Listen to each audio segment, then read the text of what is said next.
1번 답 몇 번일까요? 1번 답 몇 번일까요? 이거 옛날 예적 문제이긴 해요. 이게.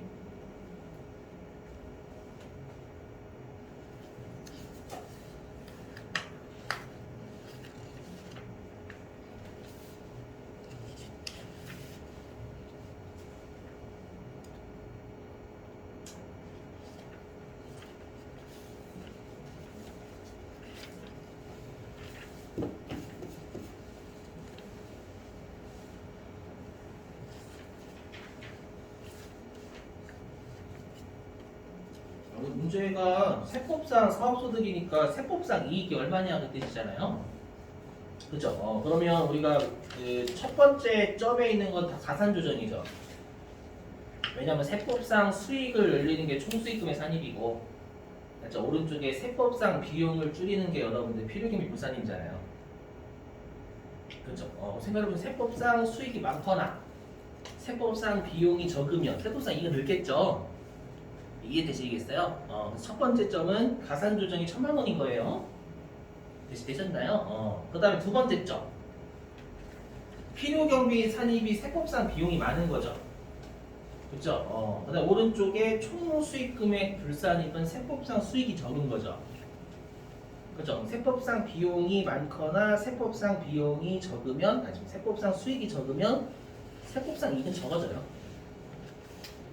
되셨나요? 그래서 두 번째 점은 세법상 이익이 줄어드는 차감 조정입니다. 가산 조정이 1,000만 원, 차감 조정이 1,400이죠.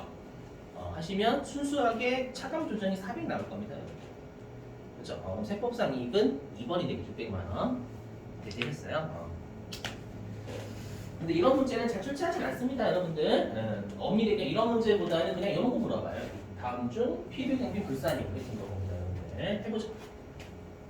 자, 여기 필요 경비 보시면.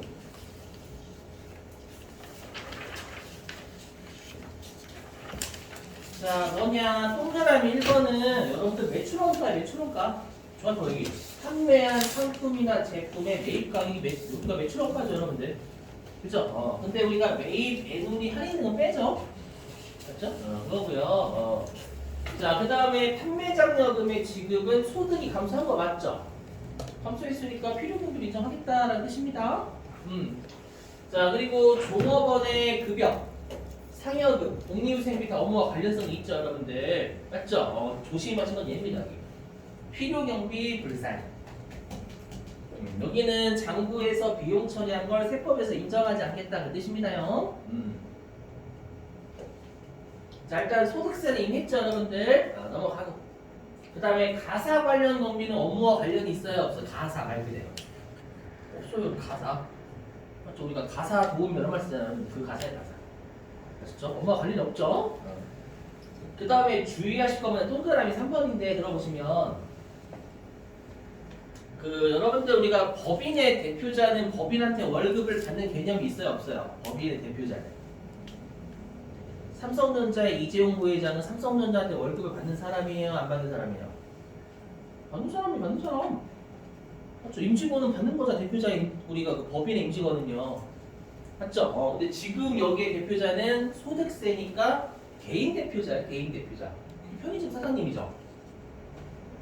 그죠? 여러분 편의점 사장님이 본인한테 월급을 준다라는 개념이 있어요, 없어요? 또라이 아니에요? 편의점 사장님, 자네 수고했네, 월급을 주겠네, 감사합니다. 이거 자기 혼자 장난치는 거잖아요. 그죠? 그래서 대표자가 본인한테 월급을 준대, 개인 대표자가요. 있을 수 없는 일이에요. 맞죠? 그 다음에 퇴직금을 준대. 파산하신 거 아니에요? 정리하신 거죠? 자네 수고했구만, 퇴직. 또라이. 그죠? 당연히 인정하지 않습니다. 필요경비로 장부에서 비용 처리하면. 그죠?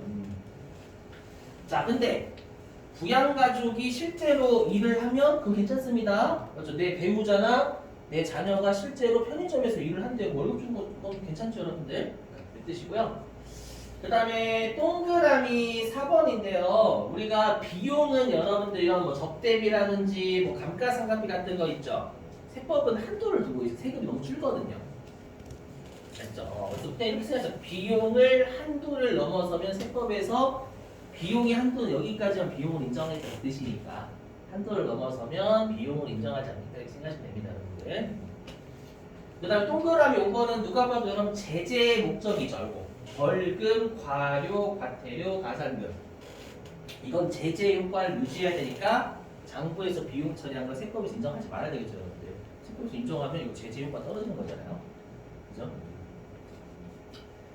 자, 그 다음에 동그라미 8번 뭐냐면 우리가 사업용 자산보다 부채가 많은 걸 초과 인출금 이자라고 불러요. 이게 시험에 한 번 나왔기 때문에 뭐냐? 보시면 내가 은행에서 2억을 빌렸어요. 부채는 2억이죠. 근데 사업용 자산, 건물이나 토지 이런 것, 기계 이런 것이 되겠죠. 근데 알고 봤더니 사업용 자산 1억 5천만 원이 돼요. 그럼 세법에서 어떻게 볼까요? 야, 2억을 빌렸는데 사업용 자산이 1억 5천밖에 없어? 그럼 나머지는 업무와 무관하게 썼구만. 그렇게 보는 거예요. 맞죠? 업무와 무관하게 지출했다라고 보는 겁니다. 그러니까 고속출하지 않았니? 이렇게 생각한다고 생각하시면 됩니다, 여러분들. 아시죠? 비료 경비 불사님. 자, 그러면 얘와 관련된 게 713페이지. 교재 일단 교재. 자, 713페이지고요. 자, 14번이에요. 14번. 713페이지 14번. 자, 읽어보겠습니다. 자, 소득세법에 따른 사업소득 필요경비에 해당하지 않는 것은 이라고 되어 있죠. 그러니까 세법상 비용을 인정을 안 한 거 찾으시면 됩니다, 여러분들이. 동그라미 1번. 해당 사업에 직접 종사하고 있는 사업자의 배우자의 급여. 필요경비 맞아요, 아니에요? 맞죠? 종사하고 있으니까 맞고. 그 다음에 동그라미 3번. 판매한 상품 또는 제품의 보관료, 포장비, 운반비. 업무 관련 있죠, 여러분들 다. 그래서 비용 인정. 그 다음에 동그라미 3번. 운행 기록을 작성 비치한 업무용 승용차 관련 비용 중. 여러분 조심하실 게 우리가 부가가치세법은 여러분들 비영업용 소형 승용차 전부 다 매입세 불공제죠. 맞죠? 근데 이건 나중에 배우시겠지만 여러분 그냥 소득세나 법인세는 운행 기록을 작성을 하면 비용을 인정을 해줘요. 아셨죠? 작성하면 너희들 믿으마 이렇게 인정하는데 거기 보니까 업무 사용 비율에 해당하는 금액 맞죠? 근데 가로 안에 복식부 기무자라고 돼 있잖아요. 우리가 복식부 기무자는 과세. 그러면 나머지는 비용 인정해 준다라고 했었죠, 여러분들. 그래서 한번 앉는 표현이 되는 거예요. 그다음에 4번 새마을금고에 지출한 거. 여러분 새마을금고는 어떤 기부예요? 거기 새마을금고에 지출한 기부금이라고 있죠. 이거 나중에 뒤에 가서 배우시게 될 건데 우리가 기부는 공익목적 단체 기부해야 돼요. 새마을금고는 여러분들 공익단체예요, 사익단체예요? 새마을금고는 사익단체예요, 여러분들. 맞죠? 새마을금고는 사익입니다. 거기 우리 어디 있죠? 새마을금고하고 신협? 거기는 사익단체예요, 여러분들. 지점장이 다 별도로 있죠, 거기는. 안 그런가? 그죠? 그래서 이건 인정하지 않습니다. 기부금이 나중에 이건 여러분 연말정산 배우시면 무슨 말인지 이해가 되실 거예요. 그렇죠? 자, 그 다음에 우리 유인물. 이거 좀 해야 되겠다. 이거 유인물 일단 6페이지 피시고.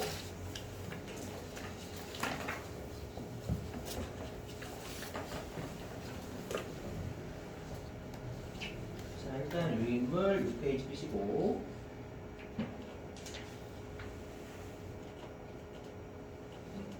자, 여기 보시죠.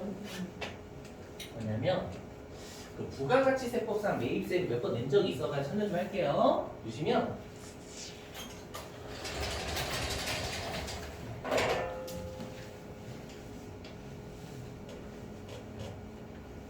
뭐냐면 예를 들어 볼게요.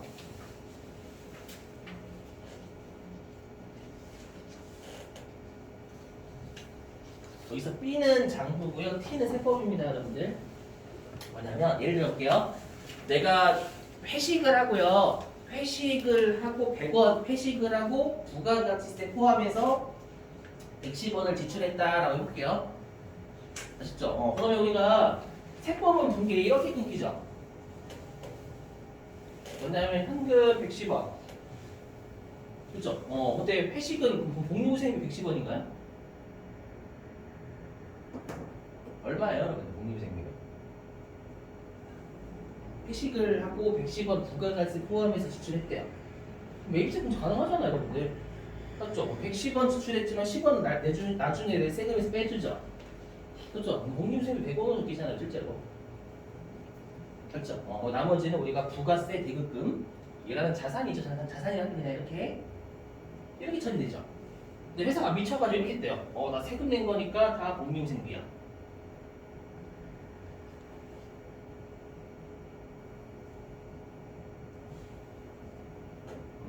이렇게 또라이처럼 했대요. 이건 또라이. 맞죠? 그럼 세법상 비용이 많아요, 적어요? 비용. 적죠? 맞죠? 세법상 비용이 적으니까 얘를 필요경비 불산입니다라고 부르는 거예요. 아셨죠? 아니면 이렇게 생각하셔도 돼요, 여러분들. 우리가 부가가치 세법상 매입세 공제가 되면 부가가치세에서 꿀 빨았어요, 못 빨았어요? 꿀 빨았다라는 건 세금상 효과가 줄어든 거 맞죠? 매입세 공제라는 게.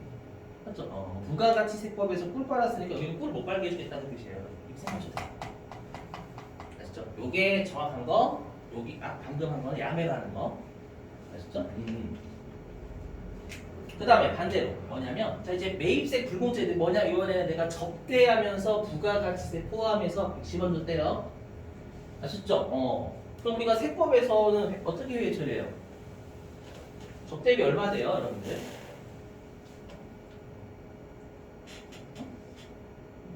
접대비 얼마야, 여러분들? 내가 부가가치세 포함에 접대했대요, 여러분들. 10원이죠. 매입세 공제 안 되니까. 맞죠? 근데 걔를 또 장부가 비용 처리했대요. 차이가 있어요, 없어요? 차이가 없죠. 그죠? 여기 매입세 불공제분은 원칙적으로 필요경비 인정합니다. 되셨어요? 무슨 말인지 일단 여기까지는 이게 제대로 된 거고, 야매로 하면 매입세 불공제 부가가치세 꿀 못 받은 거죠.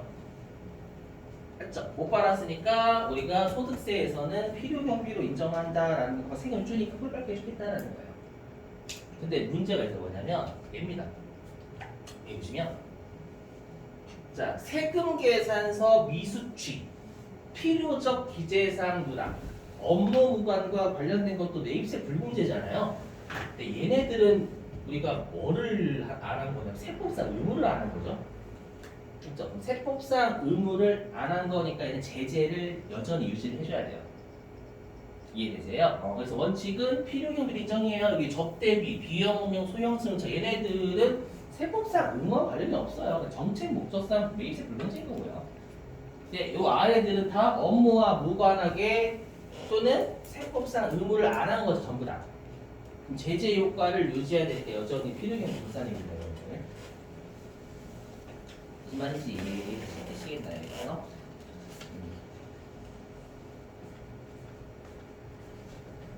자, 그럼 이제 어디로 가시냐면 693.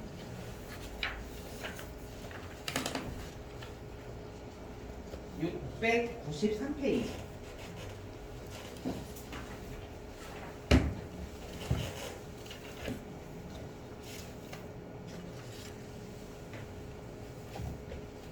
네, 13번.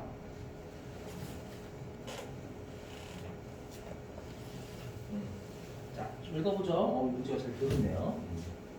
자, 이 98의 차는 결론부터 말씀드릴게요. 이때 합격률이 12%였을 거예요, 아마. 최악이 최악? 자, 13번 볼게요. 다음 중 해당 과세 기간에 전액 필요 경비에 불산입하는 항목이 모두 몇 개인지 모르시오. 제일 짜증나는 문제예요. 그죠? 자, 사업과 직접 관계없이 무상으로 지급하는 법령에서 정한 기부금. 요 필요경비 산입일까? 필요경비 인정할까요? 안 할까요? 조심하시게 해요. 왜냐하면 여러분들 기부금 자체가 업무 무관이에요. 그럼 기부금이 업무 관련이 있어요? 없죠. 기부는 업무 업무 관련 원래 없는 애예요. 없는 애. 기부가 업무 관련이 있는 건 없어요, 여러분들. 하지만 법령에서 정한 기부금 이렇게 돼 있잖아요, 여러분들. 맞죠? 법에서 정한 기부금이니까 인정하는 거예요. 되시겠죠? 인정하고 한도가 있긴 하지만 좀 필요 전액이라 돼, 전액. 무슨 말인지 이해되세요? 그래서 얘가 업무와 관련이 없고 아까 그 새마을금 보면 전액이지만 얘는 전액은 아니에요. 되셨나요? 그 다음에 가사의 경비와 이에 관련된 거. 맞죠? 업무와 관련이 없잖아요. 전액이죠. 되셨나요? 그다음에 오른쪽 다 벌금, 과료, 과태료.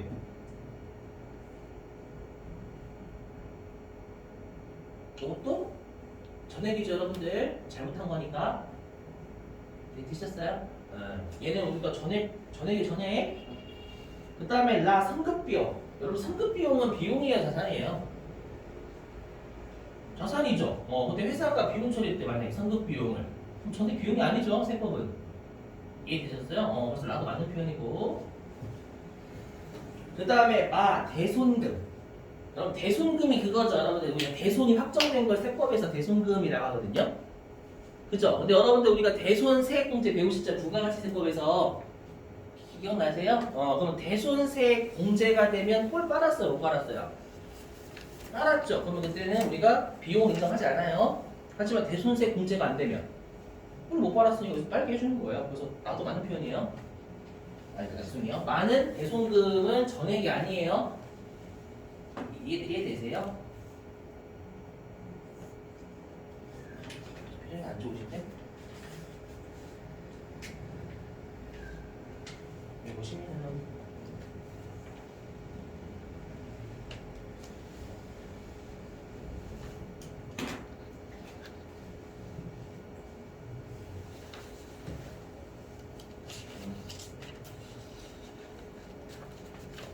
내가 만약에요 그런 거 있죠 여러분들. 내가 부도 후 6개월이 안 지났대요. 맞죠? 우리 대손세공제에서 부도 후 6개월이 지나야만 여러분 대손세공제 해주잖아요. 맞죠? 근데 부도 후 6개월이 공고하지 않았대요. 되셨어요? 근데 만약에 내가 대손 충당금이 없었대요. 아셨죠? 그러면 이번에 내가 110원 못 받게 됐어요.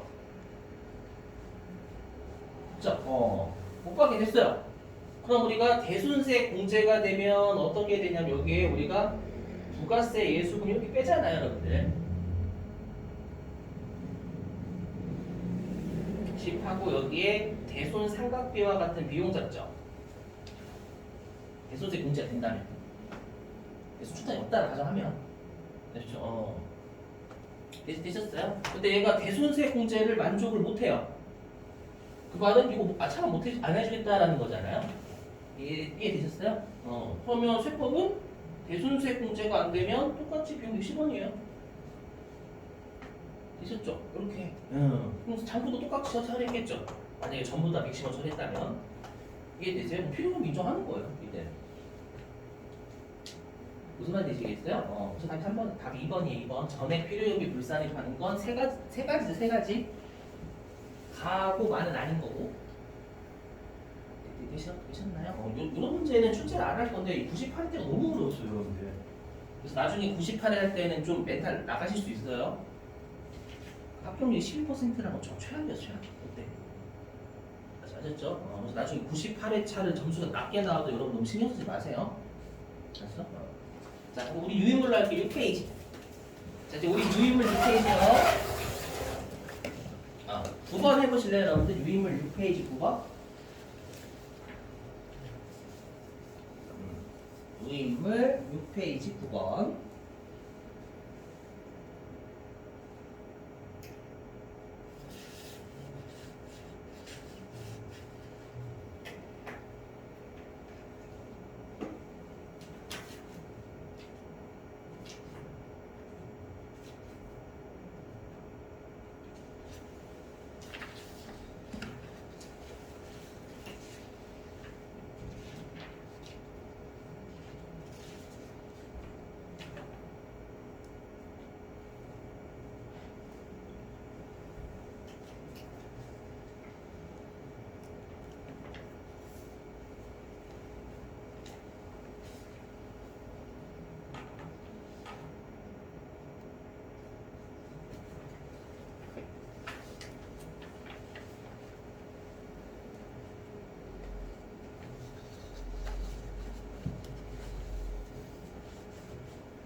9번만 몇 번일까요? 9번 답.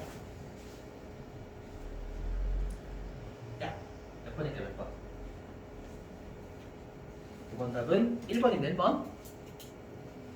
1번. 왜냐면 여러분들 우리가 연쇄사업자의 매입세액은 불공제잖아요. 불공제. 그죠?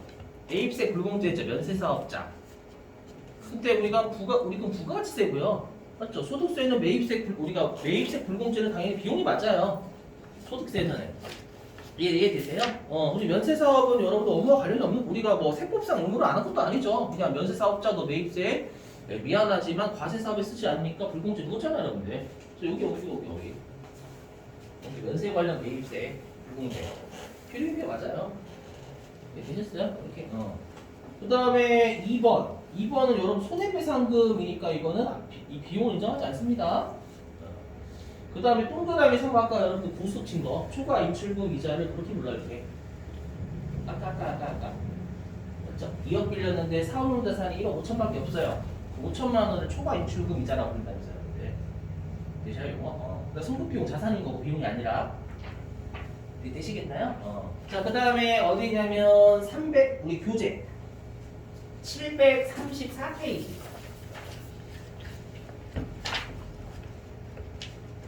734페이지. 교재요. 734페이지 14번. 좀 같이 해볼게요, 이건. 자, 사업소득의 총수입 금액에 대한 설명이다. 가장 틀린 것은 자, 동그라미 1번. 환입된 물품의 가액. 여기 매출 환입이죠. 그 다음에 매출 내누리는 해당 과세 기간의 총 수익 금액에 산입하지 아니한다. 맞아요, 틀려요? 맞죠? 수익으로 안 보죠. 그러니까 총 수익 금액에 산입하지 않는다라고 수익을 안 보겠다는 뜻이에요, 여러분들. 수익에서 빼잖아, 오히려. 그렇죠? 실버 맞는 편이고. 그 다음에 동그라미 2번. 부가가치세 매출세액은 해당 과세 기간의 소득 금액을 계산할 때 총 수익 금액에 산입하지 아니한다. 맞아요, 틀려요? 맞죠? 부채니까 여러분 수익이 아니잖아요, 세법상. 네, 되시겠나요? 근데 3번. 자, 관세, 환급금 등 필요 경비에 지출된 세액이 환급되었거나 환입된 경우에는 그 금액은 총 수익 금액에 이를 산입한다. 아까 소득세와 반대잖아요. 아까 소득세는 당초에 필요 경비 인정 안 됐으니까 환급됐었을 때 입금을 안 받죠. 그렇죠, 여러분들? 그럼 당초에 비용으로 인정된 게 만인해서 환입이 되면 수익으로 봐야 안 봐요? 봐야죠. 당초에 비용으로 인정받았던 게 환입이 되면 맞죠? 과다하게 납부한 게 당초에 비용으로 인정됐으면 세금 줄었을 거 아니에요, 여러분들? 그럼 그게 환급이 되면 수익으로 과세를 해야 이익이 0인 거죠. 무슨 말인지 되시겠어요? 그래서 얘는 핵심이 필요경비에 지출된 세액이 필요경비를 인정받았다는 뜻이에요. 그게 환급이 되면 입금으로 과세해야죠. 근데 이익이 없는 거잖아요, 여러분들. 되셨어요? 좀 주의하시고. 그다음 동그라미 4번. 거래 상대방으로부터 받는 장려금, 이게 판매 장려금이죠. 기타 이와 유사한 성질의 금액은 총 수익 금액에 이를 산입하지 아니한다. 틀렸죠? 우리 판매 장려금 받으면 소득이 늘었으니까 총 수익 금액이 맞아요. 되셨어요? 그래서 이쪽은 은근히 많이 돼요, 여러분들. 그래서 안 할 수 있어요. 제가 안 할 수가 없어요, 이쪽은. 되셨죠? 좀 챙기시고. 왜냐면 사업소득하고 근로소득은 워낙 우리나라에서 많이 있다 보니까 잘 내요. 이 사업소득 같은 경우에는요. 되셨죠? 자, 이제 근로소득으로 올게요. 자, 그때 이제 실기. 힘들었어. 자, 근로소득의 개념과 범위고요. 여기가 이제 실기입니다, 여러분들. 여기는 달달 읽어주시면 됩니다. 자, 여기 보시면. 자, 일단 우리가 근로소득 같은 경우에는 계속 반복적인 소득이지만 요게 누구한테 고용이 돼야 돼요. 그렇죠? 그래서 종속적인 직이다라는 거. 네. 그리고 여러분 조심하시는 문장이 뭐냐면 얘예요. 우리가 그 실제 업무에서요. 근로의 대가로 받으면 그건 근로소득 원칙입니다. 명칭을 안 따져요. 있죠. 그래서 여기 근로의 대가로 받으면 우리가 모두 근로소득이 됩니다. 그렇지? 자, 그럼 이게 근로소득에 포함되는 거. 지급하는 것들은 근로소득이라는 뜻이에요. 첫 번째. 동그라미 1번 보시면 우리가 알고 있는 일반적인 근로소득은 얘죠. 봉급, 보수, 세비, 임금, 상여, 수당, 각종 수당. 그렇죠? 그다음에 동그라미 2번. 이게 뭐냐면 법인이 주총에서 상여금을 결의를 한 거예요. 그럼 내 입장에서는 여러분들 상여금을 받은 거죠. 그렇죠? 이걸 우리가 잉여금, 처분, 상여라고 하고 상여금은 근로소득이 맞거든요. 잊었어요? 동그라미 3번. 그 다음에 동그라미 3번. 동그라미 3번. 자, 여기 인정상여 아까 했었을 거예요, 여러분들. 그죠? 그래서 우리 아까 엔진 오일을 갈아줘 라고 했을 때 대표이사가 그 짓을 했다면 근로소득으로 과세를 해야 돼요. 네, 그래서 법인이 상여라고 하게 되면 제 상여금 받은 것처럼 과세 때려주세요 그 뜻이거든요. 아시죠? 그래서 인정상여 나오면 근로소득이 맞습니다. 자, 그 다음에 동그라미 4번. 실제로 나왔던 문구예요. 시험에서도요. 문구가 짜증나죠? 지금 최근에 나왔던 애입니다. 다음 중 근로소득이 아닌 것은 이렇게 뭐냐면, 자, 이름이 웃겨요. 퇴직으로 인해서 받는 소득인데 퇴직소득에 속하지 아니하는 소득. 실제로 이렇게 냅니다. 시험에서는요. 어렵죠? 말이 무슨 말이야? 이게 된장이 맞죠? 퇴직으로 인해서 받는 퇴직소득이 아니래요. 이게 뭐냐면, 여러분 우리가 근로소득하고요. 퇴직소득 중에는 퇴직소득이 세금이 근로소득보다 훨씬 적어요. 거의 2배 정도 적습니다. 그러니까 대부분 어떻게 세금을 두드려 맞고 싶냐면 퇴직소득으로 세금을 좀 맞고 싶은 거예요. 근로소득보다.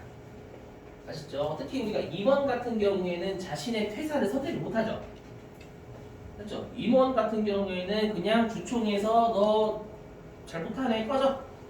이사회 신임이라고 하죠. 여러분들 신임에서 탈락하면 그냥 퇴사인 거예요. 그냥 퇴직이죠. 그게 이해되세요? 그러다 보니까 임원 같은 경우에는 근로소득이 아니라 퇴직소득으로 과세가 되고 싶은 거예요. 그래서 어떻게 하냐면 평소 때 근로소득으로 좀 덜 받는 거예요. 그리고 나중에 그 근로소득 때 덜 받는 걸 경리권 직원한테 나중에 퇴직소득 줄 때 그때 더 줘. 라고 훨씬 세금이 줄어들 거 아니에요, 여러분들. 미쳤죠? 그걸 막기 위해서 임원의 퇴직소득의 한도를 두고 있어요. 임원 같은 경우에. 그래서 만약에 임원의 퇴직소득 한도가 3천만 원이래요. 3천만 원인데 이번에 퇴사하면서 5천만 원 받았대, 이번에. 3천만 원까지는 퇴직소득으로 볼까요, 현재? 하지만 3천만 원 넘어서 2천만 원 받았죠. 그건 퇴직으로 인해서 받는 거 맞죠? 형식은. 근데 임원의 퇴직소득 한도 초과죠. 그럼 얘는 근로소득으로 해서 세금 더 내라는 거예요. 무슨 말인지 아시겠어요? 시험에 나왔던 문구입니다, 실제로. 4번. 자, 그 다음에 동그라미 5번은 뭐냐면, 여러분 갤럭시 S20 있죠? 그거의 핵심 기술을 삼성전자의 어떤 직원이 개발을 했대요. 개발을 해서 삼성전자가 그 갤럭시 S20을 팔잖아요. 그럼 그것의 일정 퍼센트를 그 종업원한테 일정 기간 동안 줘야 돼요. 어떤 느낌인지 이해되시겠어요? 직무관련보상 등 그런 거거든요. 그건 우리가 재직 기간 중 받으면 근로소득입니다. 아시죠? 근데 퇴사 후 받으면 이때는 기타 소득이 돼요. 일시적인 소득이니까. 일정 기간 동안 받거든요. 퇴사하든 아니면 재직 기간 중 받든. 아시죠? 자, 동그라미 6번. 자, 주식 매수 선택권. 자, 이건 뭐냐면 여러분들이 만약에 상장 기업에서 근무를 하시는 거예요. 코스닥이나 코스피. 네. 그러면 만약에 여러분들 회사의 주가가 지금 3,000원인데 3,000원. 3,000원인데 여러분들이 한 3년에서 5년 동안 열심히 일을 하셔가지고 회사의 이익이 막 오르면 주가가 오르겠죠. 맞죠? 근데 3년 뒤에 주가가 예를 들어서 한 2만 원 된대요. 예를 들어가지고. 근데 그 2만 원짜리 주식을 지금 내가 부여받은 3,000원에 살 수 있는 권리를 줄 때가 있어요. 되셨어요? 회사 입장에서는 지금 야, 너 나중에 3년 뒤에 주가가 얼마가 되더라도 지금 가격이 3,000원에 사게 해줄게. 이렇게 권리를 부여하는 걸 우리가 주식 매수 선택권이라고 불러요. 되시겠어요? 근데 실제로 3년 뒤에 주가가 3만 원이 된 거예요. 예를 들어가지고 그럼 나 주식 매수 선택권 행사할게요 라고 하면 3만 원짜리 주식을 3천 원 주고 살 수 있어요. 이해되세요? 그러면 그거를 행사해서 얻은 게 27,000원에 한 주당. 맞죠? 그거를 내가 재직 기간 중에 행사해서 이익을 취했으면 그때는 우리가 근로소득을 하고요. 아니면 퇴사 후에 행사하거나 아니면 고용관계가 없어요. 없이 내가 부여받아서 행사하면 그건 일시적인 소득이니까 빗장 쓰고 간다라는 거예요. 아시죠? 그래가지고 자, 그 다음에 바로 2번 근로소득이 아닌 거. 이건 뭐냐? 이것만 외우시면 돼요. 사회 통념상 타당하다고 인정되는 범위 내의 공조. 자, 이것만 외우시면 됩니다.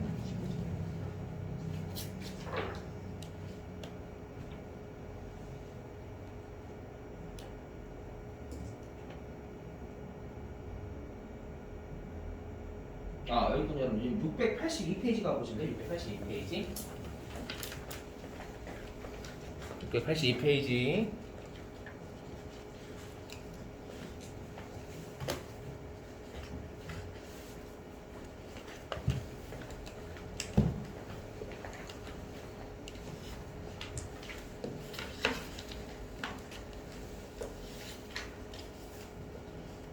자, 682페이지 12번.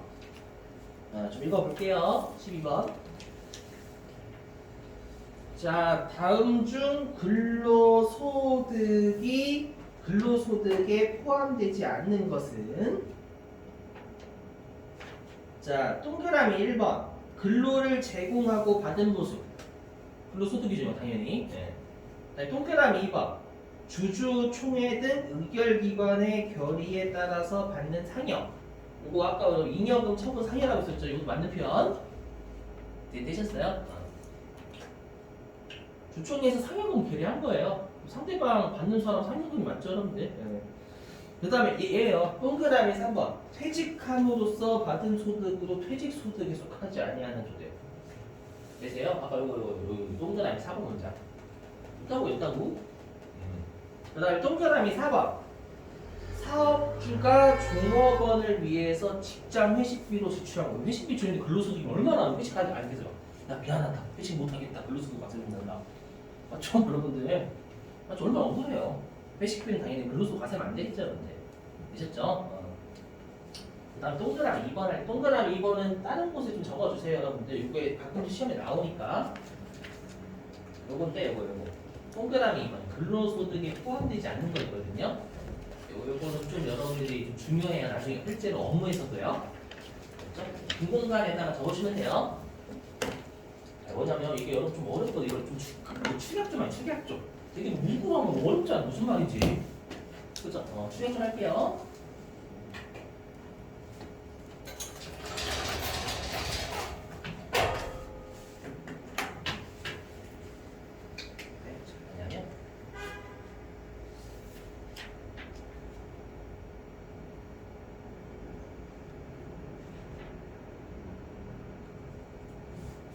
숫자 2번.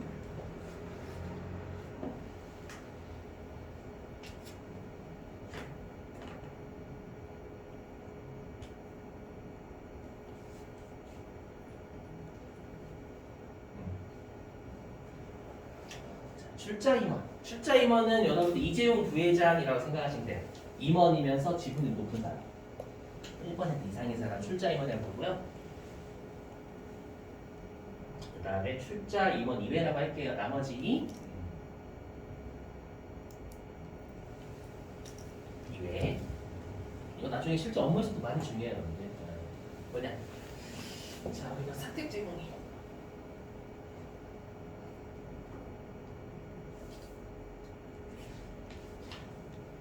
자, 이게 뭔지 설명을 좀 해보면 들어보시면 여러분들 우리가 직원하고 사장님은 특수관계자일까요? 아닐까요? 특수관계자야. 경제적으로 이해관계가 있으니까. 아시죠? 특수관계자. 관계자인데 우리가 나중에 이제 법인세 가서 배우시면 특수관계자끼리는 짜고 칠 수가 있어요, 여러분들. 그죠? 그래서 시가대로 거래하는 게 원칙. 시가대로 아셨죠? 근데 사택 제공 이익은 뭐냐면 자, 여러분들이 회사에서 근무를 하시는데 되게 멀리서 여러분들이 출퇴근하시는 거예요. 그럼 회사가 주택을 빌려줄 수 있겠지, 기숙사 같은 거. 되셨어요? 그 기숙사 같은 걸 회사가 빌려주고 시가대로 임대료 받을까요? 안 받을까요? 일반적으로.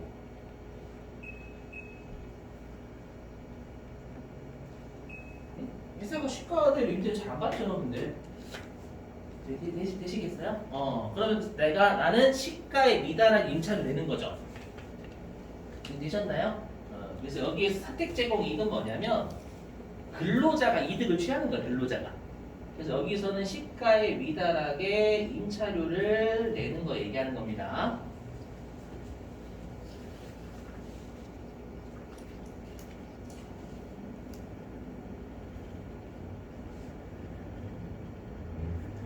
그러면 생각해보세요. 그러면 시가에 미달하게 임차료를 내는데 우리가 출자 임원 이외에는 그냥 직원들 생각 직원들은 필요 가능성에 따라서 시가에 미달하게 임차료를 내는 것처럼 봅니다. 그 말은 뭐냐면 우리가 이득을 받죠. 지금 근로자가 이득을 받단 말이에요. 이득을 받는데 출자 임원이 아니면 근로소득을 과세하지 않습니다. 근데 이재용 부회장은 부당한 압력을 행사를 해서 받았다라고 하는 거예요. 부당한 압력을 행사해서 시가보다 낮은 임차를 내는 것처럼 봅니다. 아시죠? 그래서 여기 출자 임원은 근로 소득으로 과세를 해요.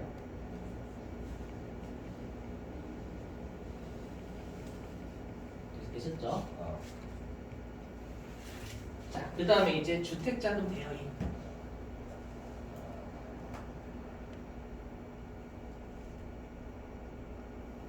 이거 누가 용어를 만들지 몰라도 참 용어를 계산망측하게 있었어요. 이건 뭐냐면 이게 주택 살 돈을 빌려주고 이익을 취했다 그 뜻이잖아요. 왠지 이름만 보면 그렇죠? 근데 이건 뭐냐면 주택 자금은 그럼 우리 임직원 일반적으로 회사로부터 빌리는 거지 빌려주는 게 아니죠.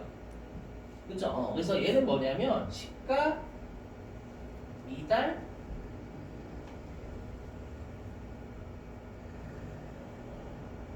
차익금 얘기하는 거예요.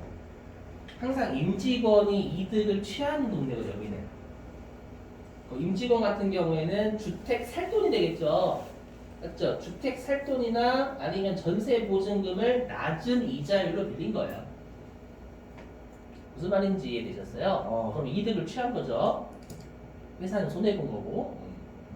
이때는 다 근로소득 과세입니다.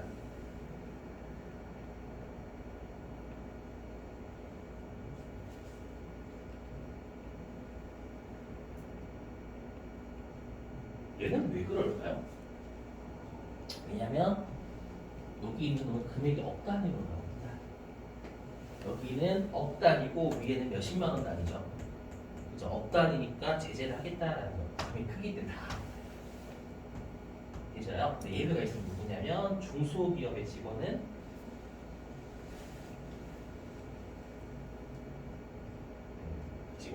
근로소득으로 과세하지 않습니다.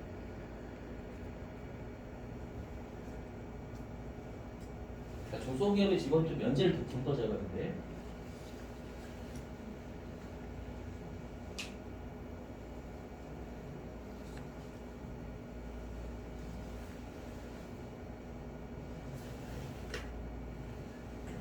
있었어요? 이렇게.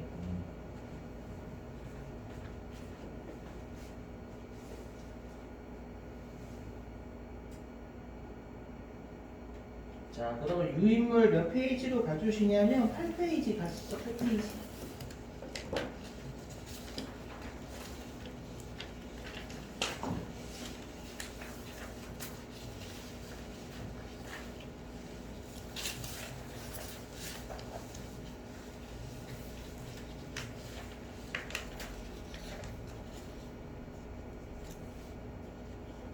자, 8페이지에 7번입니다. 8페이지 7번. 자, 8페이지 7번 좀 볼게요. 자, 다음 중 과세되는 근로소득으로 보지 않는 것은 자, 8페이지 1번 동그라미 1번 여비의 명목으로 받은 연액 또는 월액의 급여. 일단 무슨 말인지 잘 모르겠어요. 패스. 일단 이렇게 하시고 2번 법인세법에 따라서 상여로 처분돼. 이렇게 나오잖아요. 여러분들 이게 인정상이었죠. 상여금으로 인정이니까 근로소득이 맞다는 뜻이에요. 그 다음에 동그라미 3번 여기 사업자가 종업원에게 지급한 경조금 중 사회통념상 타당하다고 인정되는 범위 내의 금액. 요건 아까 여기 근로소득 아니었죠? 아까요? 맞죠? 그래서 3번이 답이 되어 있고요. 4번 임원 또는 사용인이 주택의 구입, 임차에 소요되는 자금을 저리 또는 무상으로 대여받았죠. 다른 얻은 이익은 근로소득이 맞아요. 요거. 시가 미달이라는 건 우리가 아예 이자를 지급 안 해도 이러면 되겠죠. 그 이쁜 거잖아요. 이해되세요? 근로소득은 과세를 하겠다라는 거예요. 중소기업 직원 빼고는요. 됐죠. 자, 됐습니다. 자, 10분 쉴게요. 왜냐면 이제 가장 중요한 여러분들 우리 그 실기에서 중요한 비과세를 배우셔야 되기 때문에 자, 10분 쉬었다가 3시에 3교시 하죠. 10분 쉬겠습니다.